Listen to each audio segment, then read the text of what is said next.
Okay. In today's class, I will be starting with fifth module. So fifth module is more of theory. So there are one or two theorem. And remaining and all theoretical concepts. We won't be solving much problem. So there is simple problems where you need to construct a graph based on some Boolean formula. So that I will explain. So it's not that much compared to other modules. So in today's class, I will try to cover as much as possible. So remaining some smaller concepts like theorem and all, I will leave it to you. So you can read by yourself and then approach me in case of any doubts.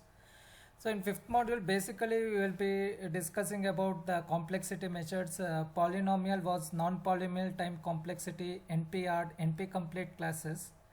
So polynomial, basically it's more about classifying the given algorithm, whether it runs in a polynomial time or whether it runs in the non-polynomial time. Okay, so let us go to next slide. So there are different complexity definitions, the big O, big theta, big omega, which will be using it to measure the time complexity of the algorithm. So these concepts you know, so I will skip it as we are already done in the first module. So based on this, you can find out that, so always we are interested in big O notation because we are interested in the upper bound. We are not interested in the lower bound. So we always consider the worst case scenario where how much time that a given algorithm takes based on the input size. So you can see here n is the input size in all the algorithms.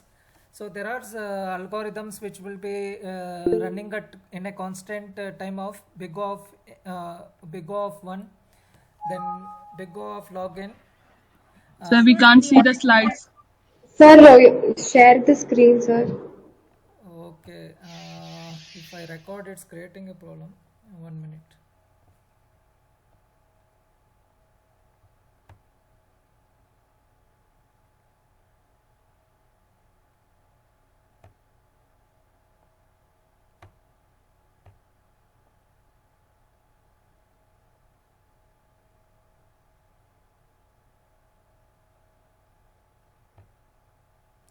Okay, now we are able to say?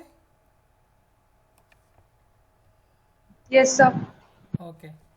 As I was telling, the fifth module is mainly we are classifying whether the given algorithm can be classified into a polynomial time algorithm or non-polynomial time algorithm. And there are some for non-polynomial time algorithms we classify into NP-hard and NP-complete algorithm. So all of this will be looking in this module. So first we'll look at what are the complexity definitions. So there is big O, big theta, big omega. So this already I've explained in the first module. So I won't go in detail. So if you see in the graph, you can, we have considered only the big O notation. So always we are interested in the upper bound where worst case scenario where we will try to analyze the where we tries to analyze the running time of the algorithm with respect to the input size. So here n is the input size, as you can see. N is the input size. So there is big O of 1. There is algorithms which is running at constant time, which is represented by big O of 1. Then is big O of log n, big O of n, and big O of n log n, and n square algorithm. So all these algorithm which run starting from big O of 1 to big O of n square, that is the algorithms which are in the graph. If you see all the algorithms which are running up to here, blue line, big O of n square, all of them will be considered as the polynomial time algorithm. Whereas the algorithms which runs with the time complexity of big O of 2 to the power of n or big O of n factorial, so these will be considered as the non-polynomial time algorithms. So these algorithms will take, as you can see in the graph, it's increasing exponentially. So the algorithms which run with exponential time, so those will be considered as non-polynomial algorithm. So then coming to the difference between polynomial and non-polynomial algorithm, so let us see. So I will open the notes and see from and explain from that. Are you able to see the notes? Are you able to see the doc file? Hello? Yes, sir. So there are two groups. Group 1 belongs to the polynomial time algorithm and group 2 belongs to the non-polynomial time algorithm. So in polynomial time algorithm,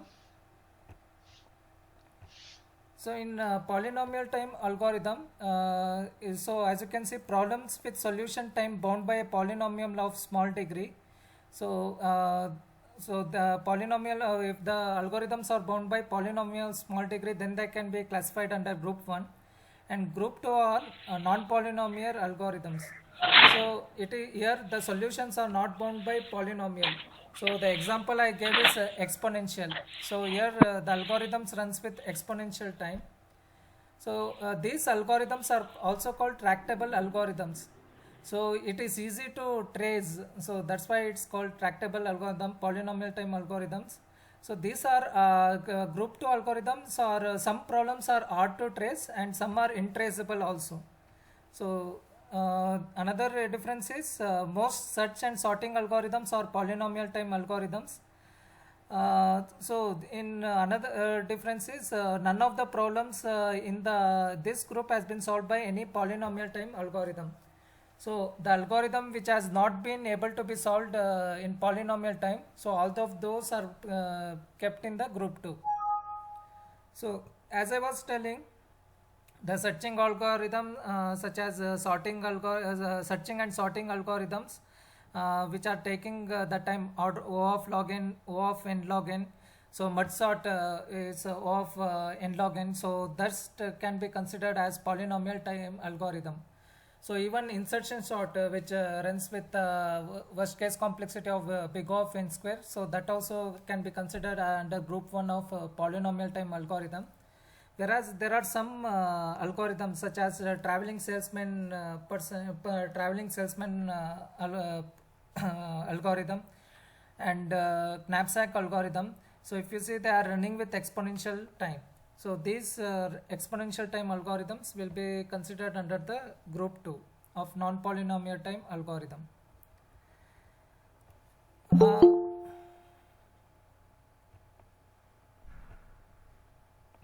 Okay, so as I was telling, so the non-polynomial time algorithms have never been solved using polynomial time. So that's why they have been kept separate. So you can see they have given a statement: no one has been able to develop a polynomial time algorithm for any problem in the second group. So second group, I told the features of second group. So all these algorithms which are classified in the group 2 have never been solved using polynomial time algorithm. So these algorithms, non-polynomial time algorithms, are classified into two types: NP-hard and NP-complete. So I will come back later to this, what is NP-hard and NP-complete, when I will explain in slide. So before that, you have to understand about deterministic and non-deterministic algorithm. So deterministic algorithms is the one where the flow of the algorithm is clear. So you will give, like I will take an example of mud sort and all. So we have a defined pseudocode for that. So through the pseudocode, we can understand how the input is taken, how the input is computed based on some input parameters, and how we will be able to get the output. So everything is clearly defined. So any of the algorithm which has a clear instruction, or which has a clear pseudocode which explain each and every step, so those kind of algorithms are called deterministic algorithm. Whereas non-deterministic algorithms, so some of the part of the algorithm will be deterministic, where it will be clearly explained, but some part of the program is imaginary. So there we will be using some functions for which we are not clearly specifying what are the instruction set. So these are called as non-deterministic algorithm. So let us see one example. So there are three different functions. Choice. So when choice function is used, where we are passing a set of input elements. So here S is the set of input elements that we are passing as parameter the choice. Then this function arbitrarily chooses one of the elements of set S. Then there are two functions, failure and success. So failure signals an unsuccessful completion, and success defines the successful completion. So they have given an example of a non-deterministic algorithm. So here the algorithm we are trying to search a key element in an input. So so this is similar to the key search algorithm that you will be performing. So you can anyway, there are algorithms, linear search algorithm, linear key search algorithm, where you can find out the key. So that is deterministic algorithm. But here they are given a example how this deterministic algorithm can be converted to a non-deterministic algorithm. So how it can be represented a simple algorithm into a non-deterministic algorithm. So if you see, they are using a function choice. So choice, we are passing the elements from 1 to n. So we are passing an array A. So array A consists of 1 to n elements. So when we pass the array A as input parameter, so the choice function will arbitrarily choose one of the elements. So we don't know how it will be done. So the steps are not shown. So this particular choice function, whenever it appears, so we are not knowing what is the functionality of the choice, how it is going to perform, whether it is performing linearly or whether the algorithm defined is performing exponentially. I don't know. I don't have a definite solution. So this, whenever choice appears, then that whenever a particular function appears where the steps have not been defined, so we are assuming it as an imaginary part. So this is imaginary part of the algorithm where we are assuming this choice function will arbitrarily choose a particular key element. So then suppose if the element chosen is matching with the key element that we wanted, then we will print out the key element and we pass when we call the success function. So success, as I told, it signals the program has been executed, the result has been obtained. Whereas otherwise we will signal failure, indicating that we were not able to get the output for the given algorithm. So similarly, there is one more deterministic, non-deterministic algorithm, so knapsack algorithm. So here also we are giving certain parameters, as you can see, where capital W is the total weight and capital P is the total profit, and there are certain input parameters where small p is the profit of a particular item, small w is the weight of particular item, n is the number of item, m is the maximum capacity. So r is a polynomial function, polynomial value, and x is a array. So in this function for items 1 to n, so I will try to find a particular function whether it can be added or not. So if you remember, in the program also we have done in the yesterday's class also, I used to represent x of 1 is equal to 0 if we needed to add the first item, x of 1 is equal to 1 if I needed to add the first item. If I not used to add the first item, then I used to represent it by x1 is equal to 0. So here also I will arbitrarily choose, I am using the choice function, so where I am not defining whether the item to be selected or not. So arbitrarily, randomly some value will be chosen, that I don't know how it has been done. So this is an imaginary part of the code. So where where a particular element will be selected, then this is a knapsack algorithm that where we'll be calculating the total weight, total profit. And then if weight is greater than the capacity, total weight is greater than the capacity of the bag, or the profit is less than the boolean value, say r is set to 0, so profit is less than 0, so profit can never be less than 0, then it will return failure, else the function will return success. So this is a non-deterministic algorithm. So all of these non-deterministic algorithms which has been defined a particular algorithm. One minute. So the non-deterministic function or non-deterministic algorithm which has been defined a particular algorithm. So all of this comes under class NP. So non-polynomial, non-deterministic polynomial function. So here they have defined about NP-hard and NP-complete. So NP-hard and NP-complete I will discuss as I told. So there is certain problems such as decision problem or decision algorithm.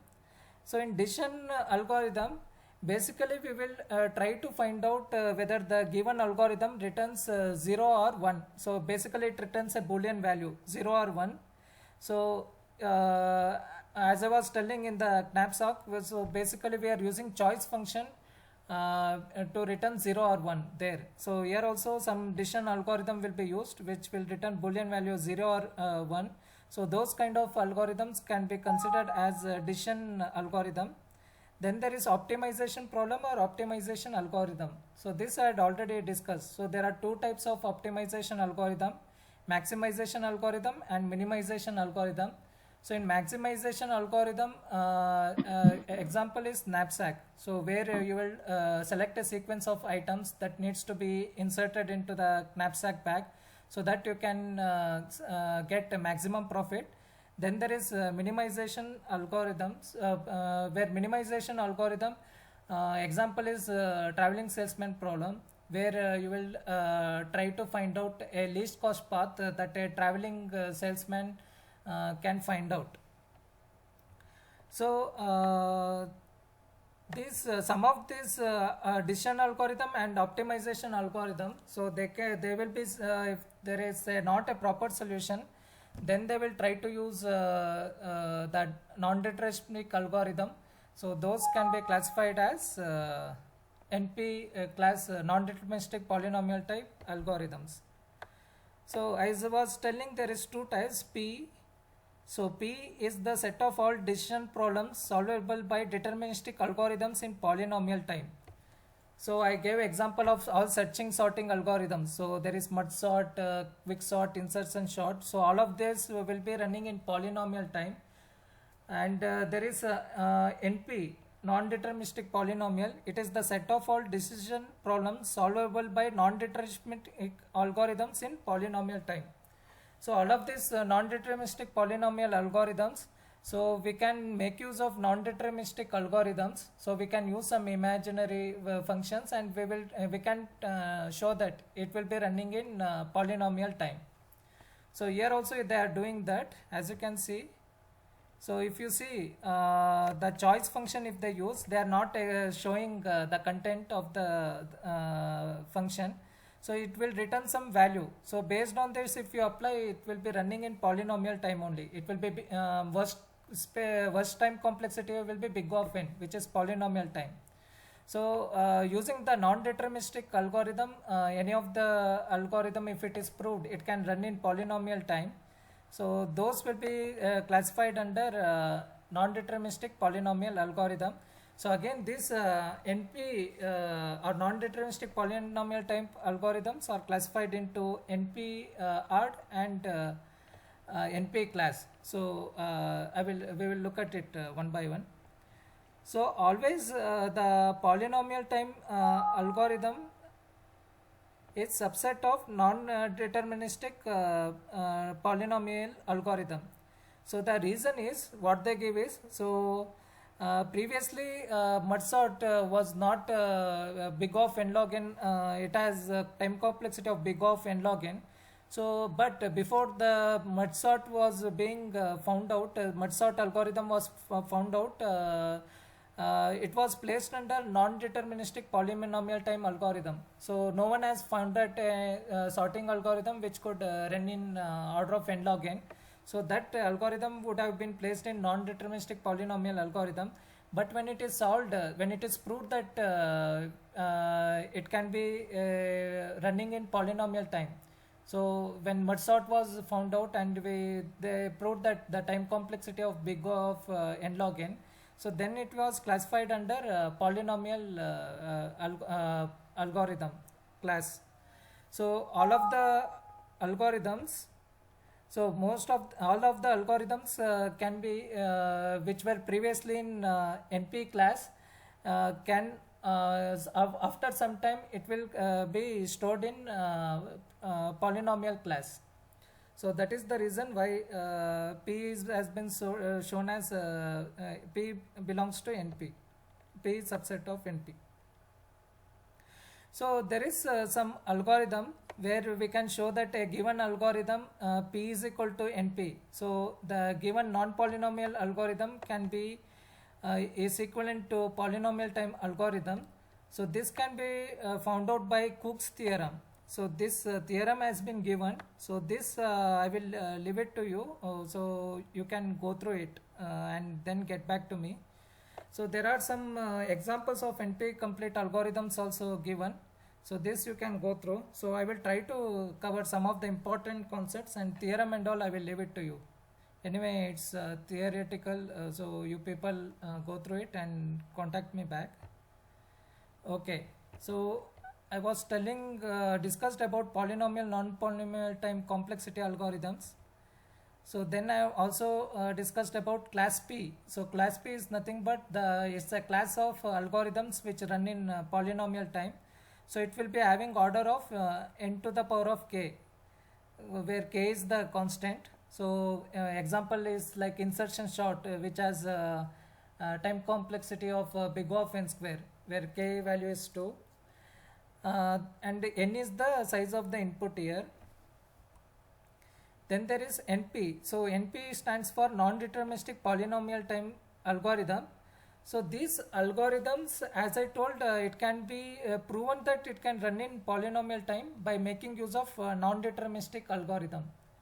So those algorithms which can be the non-deterministic algorithms which are can be proved using non-deterministic algorithm that it can run in polynomial time. So those will be placed in NP class. So there are two classes of NP class algorithms. So one is NP-hard and NP complete.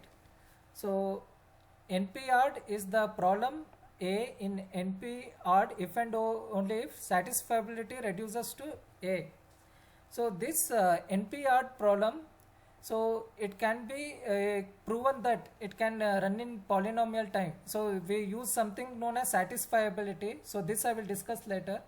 So if by showing that NP-hard problem can solve the satisfiability problem, then it will be stored under NP-hard. Suppose there is one more NP complete. So a problem A is NP complete if and only if A is NP-hard and A belongs to NP. So NP complete algorithm problems are can be considered only if and only if it is coming under NP-hard, and this algorithm also belongs to NP class. So from this we can deduce that all NP complete problems are NP-hard, but some NP-hard problems are not known to be NP complete. So let us based on this they have drawn a Venn diagram. So using this we can understand. So as I told, all of the NP so P will be the subset of NP problem. So P will be coming under NP problems, polynomial time. So the NP problems which were once time under NP class will be coming after it has been proved, after getting the deterministic algorithm for that, it will be placed under the class P. Then there is NP-hard problem, so and NP complete problems. So all of the NP problems can be considered as NP complete, but all the NP-hard problems cannot be considered as NP complete. So here NP complete, all of the NP complete problems can be considered as an NP odd, but all the NP odd problems cannot be considered as NP complete. So that statement we had seen here. So all NP complete problems are NP odd, but some NP odd problems are not known to be NP complete. This I have already explained about probability and non-probability, so I will skip this.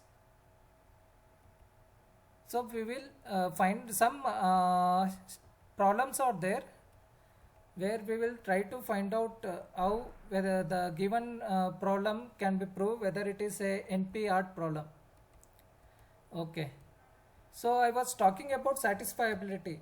So whichever the problem for which we prove satisfiability condition is served, then those particular problem will be classified as NP odd. So we have to run the given algorithm for the satisfiability condition. So if satisfiability condition is achieved, then as I told, it can be classified under NP odd. So a satisfiability is nothing but a Boolean formula. So a Boolean formula is satisfiable if there exists some assignment of the values 0 and 1 to its variable that causes it to evaluate to 1. So it's nothing but in satisfiability problem will be given a Boolean formula. So for this Boolean formula there will be some variables. So these variables can have the value binary value. The variable can have either 0 or 1.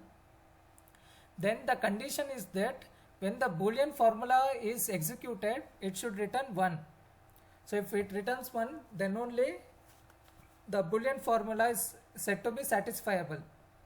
So if this condition is proved, then that particular algorithm can be considered as NP odd. So there is input will be Boolean formula. So output is whether the formula is satisfiable. So SAT satisfiable belongs to NP. So this I have already told. So satisfiable always if we prove that satisfiable condition is achieved, then we can tell that that particular problem is a NP problem. So here they have given this is the Boolean formula that I was talking about. So here there are a Boolean formula is given on which we are performing OR and AND operation. So the variables given are x0, x0, x2, x1, negation of x0, x0, x1, negation of x2. So on this we will perform the Boolean, we solve this Boolean formula and we'll try to find out whether we get the output as 1.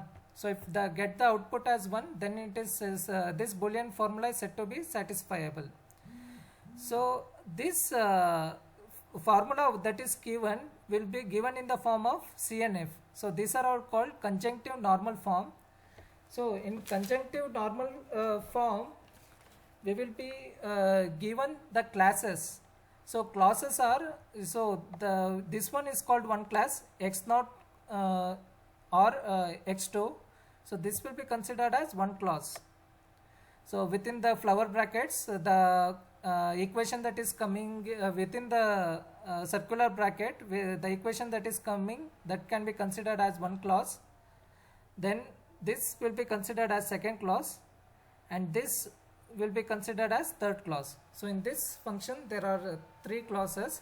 So like that there can be 2 clauses also, 3 clauses also. So we will solve the first 2 clause problem and then 3 clause problem. Okay, so let us solve this problem. So there is a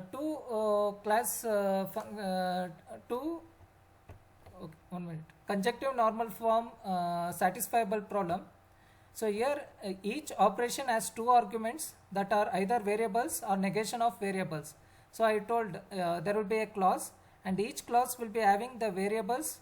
So these variables can be a negation value also. So the problem in 2CNF SAT is to find 0 or 1 value, true or false assignments to the variables in order to make the entire formula true. So basically here we will have to apply this formula, and then we have to show that we can get the value 1 for this formula. So if there are two variables used inside the class, so then it will be called 2CNF. If there are three variables used inside the class, then it will be told 3CNF. So you can see there are 4 clauses. In each of these clauses only 2 variables are used. So let us see how whether this given formula, Boolean formula, is satisfiable or not. So let me share the notes. Okay, we'll solve one problem.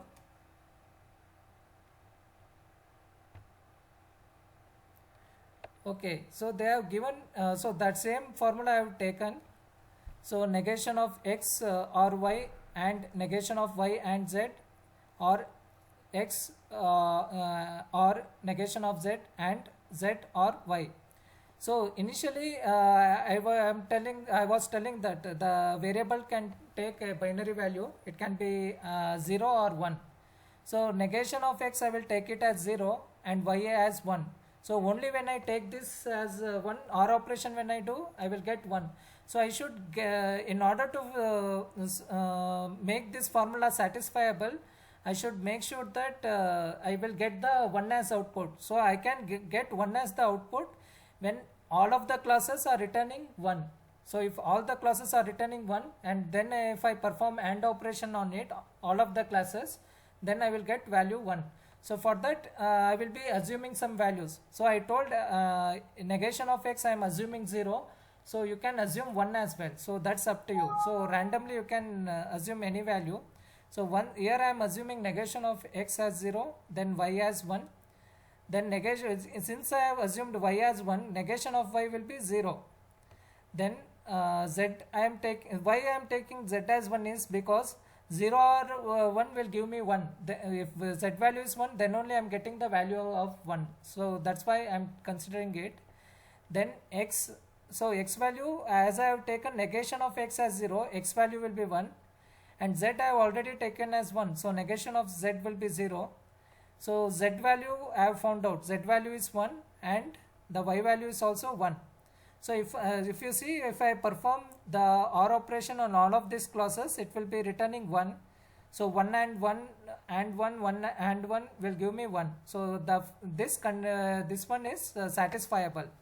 So once this Boolean formula is satisfiable, so I will convert it into implication graph. So in implication graph, so I have to find out the implication. So here, so if the x, I take the negation of x I am considering in the first variable of the first clause. So if I consider it as x, so negation of x, if I convert it to x, so it is implying the y value. So x value will be 1 and y value is also 1. So it is implying, x is implying y. So this I have indicated by the arrow mark. So similarly, if I take negation of y, so negation of y will be 0. So negation of y will be implying to negation of x. So like that I will do it for different clauses. So negation of y is there, so I will take y. So always I will take the negation variable in the, which is given in the clause. So if there is negation y, I will take y, and if there is z, I will take negation z, as you can see, and then I will find the particular implication. So here value will be 1. So y z value is also 1. So y implies z. So negation of z value will be 0 and negation of y value also will be 0. So negation of z implies negation of y. So similarly, if I take this clause, so if I take negation of x, so it will be implying to negation of z, and if I take negation of z, it will be implying to x.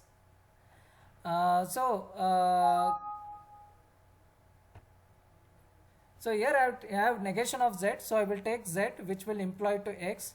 So then there is z, so if I take negation of z, it will be implying to negation of y, and if I take negation of y, it will be implying to negation of z.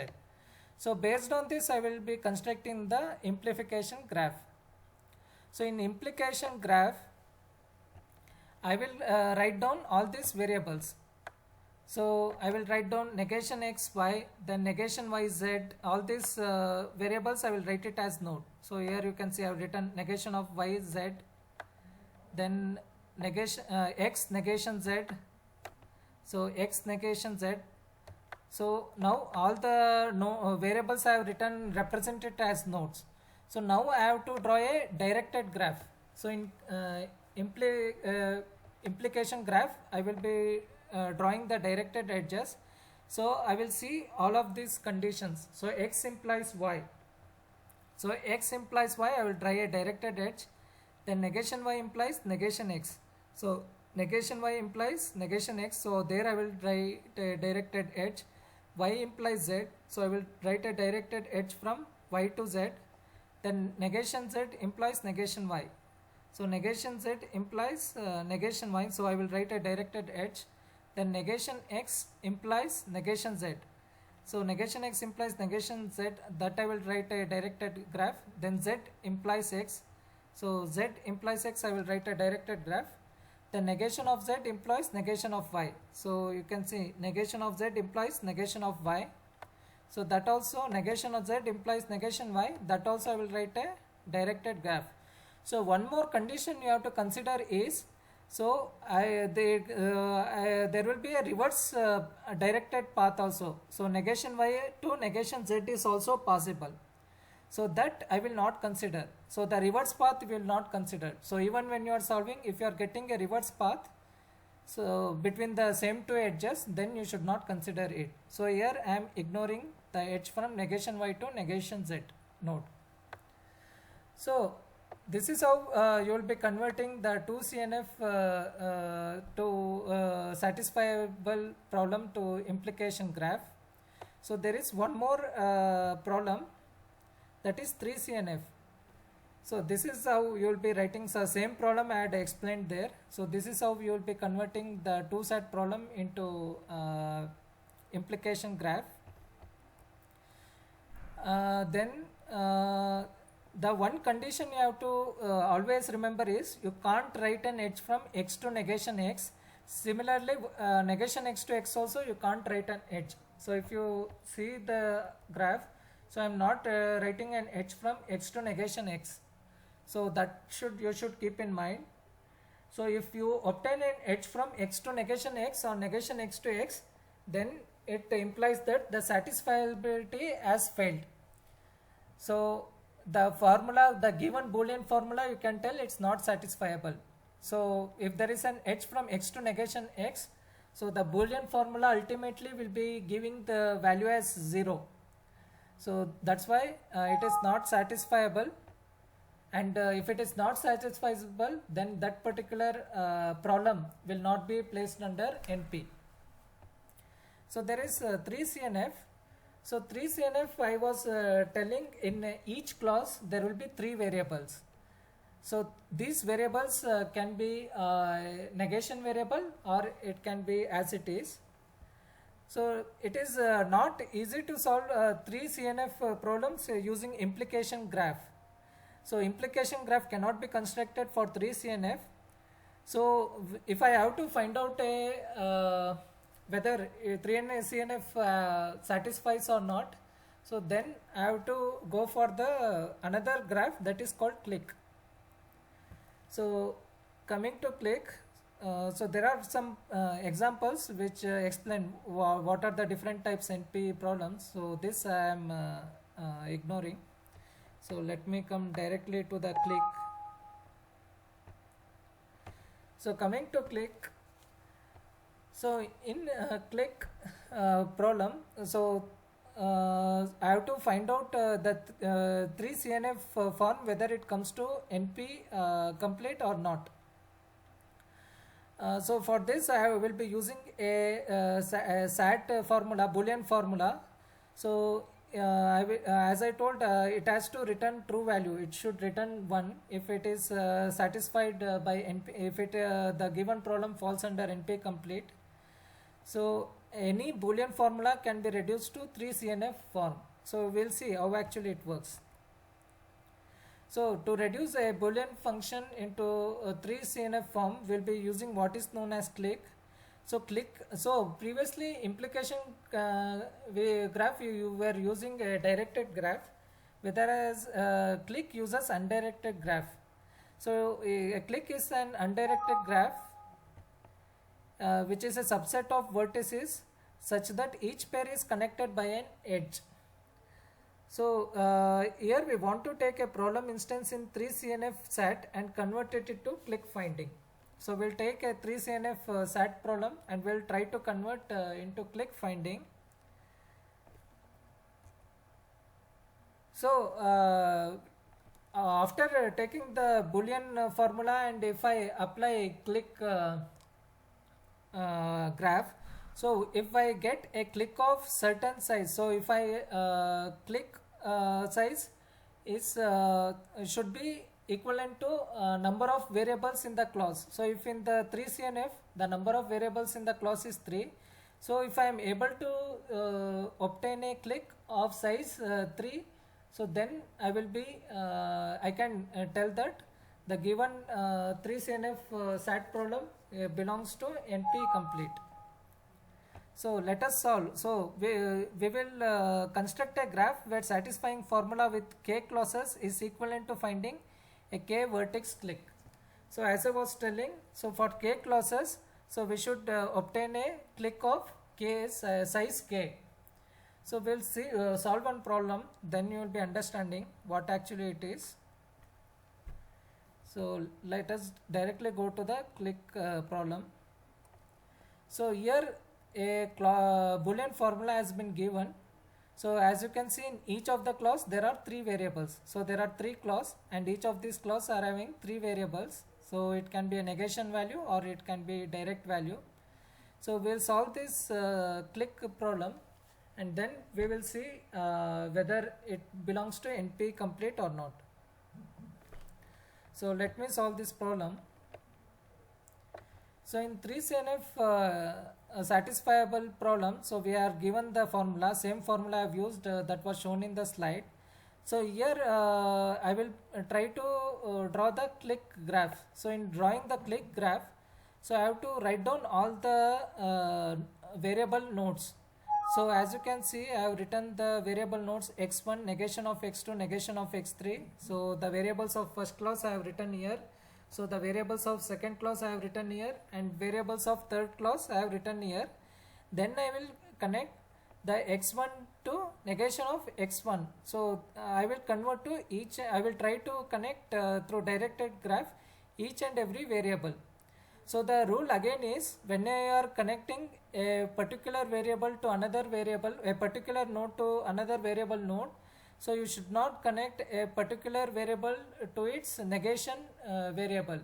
So here x1 should not be connected to negation of x1. So here as you can see, I am not connected, but x1 can be connected to x2. So you can see x1 is connected to x2 and x1 is connected to x3.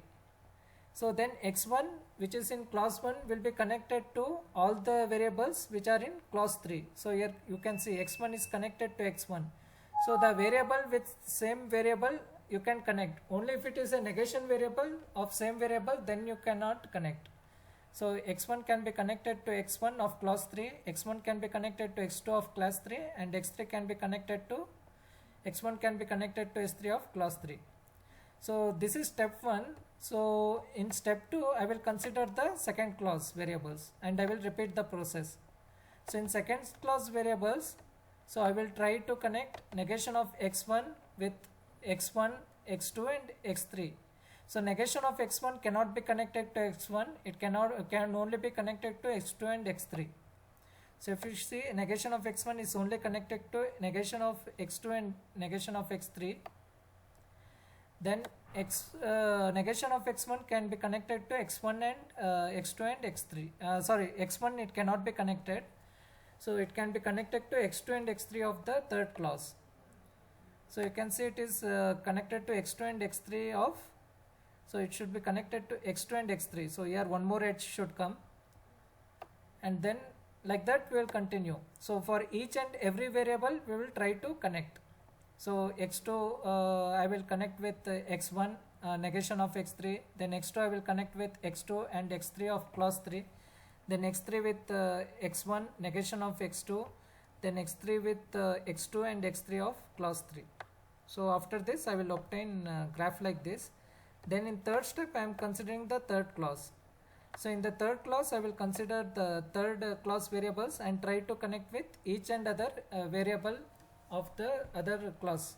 So x1 I will try to connect with the variables of clause 1, clause 2. So x1 can be connected to x1 and negation of x2 and negation of x3 of clause 1. As you can see, x1 is connected to all the variables. x1 of clause 3 is all connected to all the variables of clause 1, and x2 of clause 3 can be connected to x1 and negation of x3 of clause 1. So you can see x2 can be connected to, so x2 can be connected to x1 and negation of x2. I have written the graph based on that, so you can verify it later. So after combining all these graphs, as you can see, I will be getting a graph something like this. So after combining all the three steps, so you can write directly. In order to make you understand, I had written it separately. So when you combine all the three steps, you will be getting a graph like this. So here you can see so you have to find out the size of the clique. So size of the clique is nothing but the size of the direct connected graph. So connected graph, if you remember, already we had discussed. So connected graph is the one in which all the edges are connected. So all the edges are connected, then it is called connected graph. So in the connected graph, in order to find out the size of the connected size of the clique in the connected graph, I have to find out the number of vertices which are there in the connected graph. So you can see there are 3 vertices. So in this 3, this is a negation of x3, negation of x1, negation of x2, and x2 to negation of x3. So there is a connected graph. So these 3 vertices are all connected to each other. So if all the nodes are connected to each other, then only it can be considered as connected graph. So after obtaining this particular clique graph, we have to find out whether a connected graph is having a clique size of 3. So as I told, clique size indicates the number of edges, number of vertices in the connected graph. So in this connected graph, the number of vertices are 3. So the size of clique, as you can see, that is 3. So this 3 should be equivalent to the number of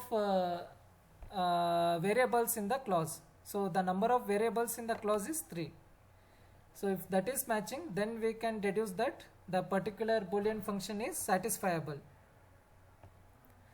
So with this, we will be reducing a 3CNF satisfiable problem to clique problem. So there are some another problems such as vertex cover problem. So since we are ending this, I will leave it to you. So you go through it. It's similar. It will be reverse of clique, what I had explained. So you go through it, and in case of doubts, you can ask me. So with this, we have completed the module 5. Any doubts, you can ask me. Sir, is this material available in Drive? Pardon? Is this material available in the Drive, sir? This notes and PDF, whatever you're sharing. 1 minute, I will stop the recording.